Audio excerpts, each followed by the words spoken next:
policymaking. Ladies and gentlemen, please give a nice big round of applause for our first guest, Emmett McGroarty.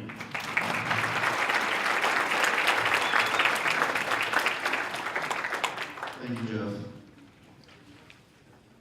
On behalf of my employer, American Principles Project, Breitbart News, and Cornerstone Policy Action, I welcome you all to this forum on practical federalism. In particular, I extend our gratitude to our additional sponsors, Americans for Prosperity, the New Hampshire Coalition of Taxpayers, Pioneer Institute, and Federalism in Action, a project of State Budget Solutions. The purpose of this forum is to dust off the neglected concept of federalism and to discuss how it is a keystone of our constitutional structure.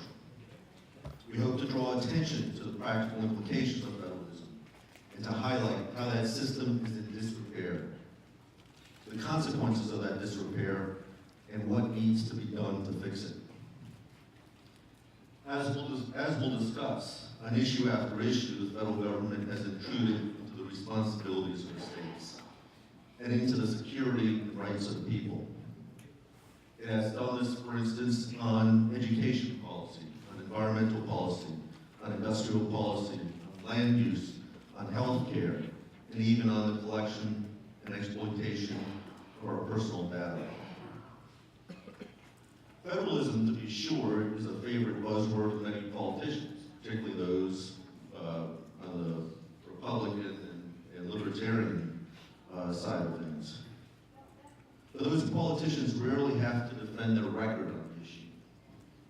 The federal government deals with the states in a heavy-handed manner, whereas it should be courting the states as the sovereign government closest to the people with the utmost respect. For their part, federal office holders summarily deem the pushback struggles of citizens and state legislators to be state issues and decree that they, as federal office holders, should stand down out of, ironically, respect for state sovereignty. We saw this early on in the Common Core fight, during which many U.S. senators and congressmen refused to weigh in on the matter on the grounds that it was a state. That it was up to the state as to whether or not to accept federal money.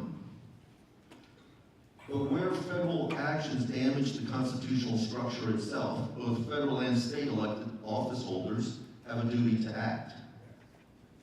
They have a duty to act where, as with the Common Core, the federal executive has overstepped its authority and outright violated statutory prohibitions intended to protect the states.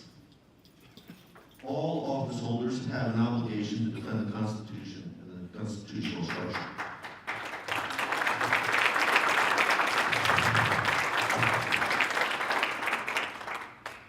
For their part, governors publicly welcome federal dollars and conveniently ignore the attached strings. They repeatedly sign on to short-term funding in exchange for long-term obligations. And because the federal dollar is a state's contingent funding, it can hold disproportionate influence over large swaths of the state's funding decisions. We have seen this in Medicaid expansion, in the proposed universal child care plans, and in the Common Core testing programs. Many governors have even gone so far as to rename federal programs as if they were their own ideas. And I might add, many Republican governors have done that. The federal government uses a carrot and stick approach to entice state agencies into adopting the federal agenda. However, this deceives citizens. What appears to have been a decision by a state agency to change a policy or regulation, or to recommend that the legislature change the law, is often initiated at the behest of the federal government. State government loses its integrity when this happens. Do legislative and other policy initiatives originate from the state officials who are shilling for them, or from the federal government? Or for that matter, do they originate from interest groups that have prevailed on the federal executive to adopt their agenda? Are proposed policies evidence-based and the product of thorough consideration by governors and other state officials?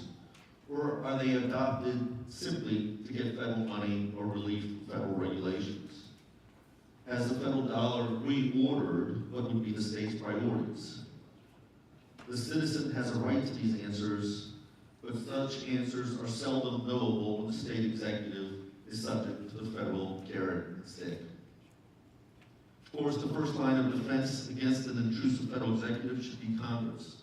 Unfortunately, recourse to federal legislators on state issues is available more in theory than in practice.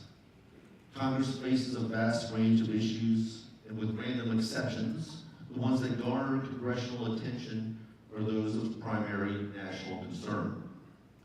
Congress is dealing with issues of war and peace. An obscure decree from, say, the U.S. Department of Education is unlikely to make the cut.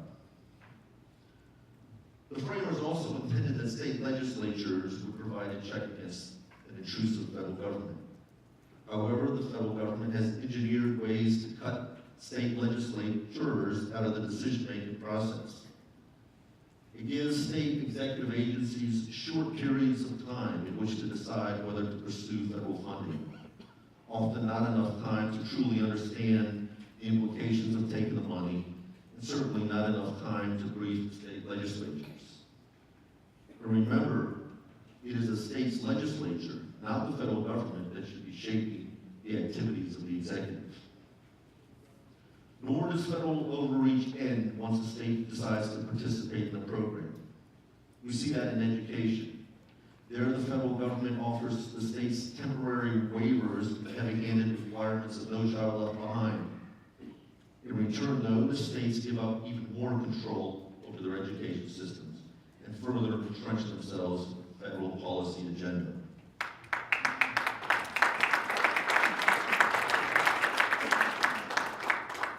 Of course, in administering federal funds, the federal executive must interpret the governing federal statute, regulation, and grant documents.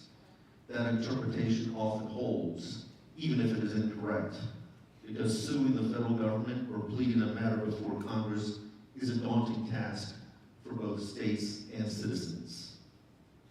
Furthermore, because most legislatures have small general counsel departments, and state legislators themselves have scant, if any, staff, they usually are not in a position to argue with the federal government's interpretations. Statutory ambiguities, and even the necessary routine interpretations leave states and the people vulnerable. So now we have a policy driven by politically connected special interests that prevail on the federal executive branch to favor them. The federal government reduces the governors and state agencies to supplements, more responsive to it than to the state's legislators and citizens.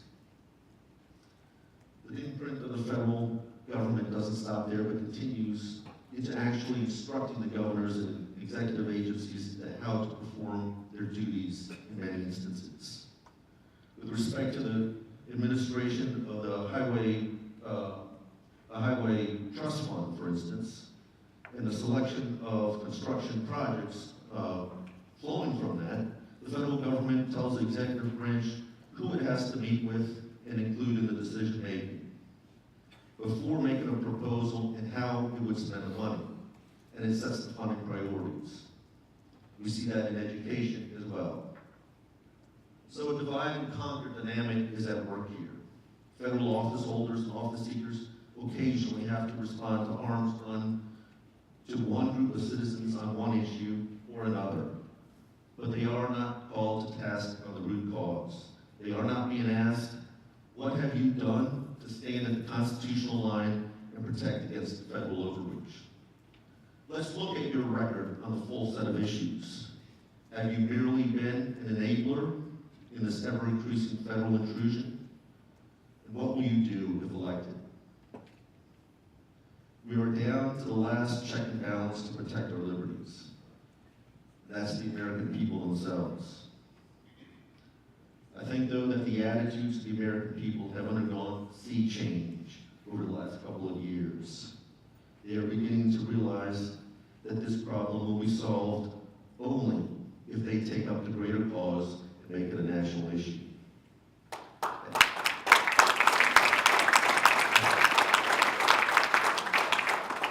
I submit to you here today, that will begin to happen when the people of New Hampshire put the questions to candidates who ask for your blessing on their quest to be our next president.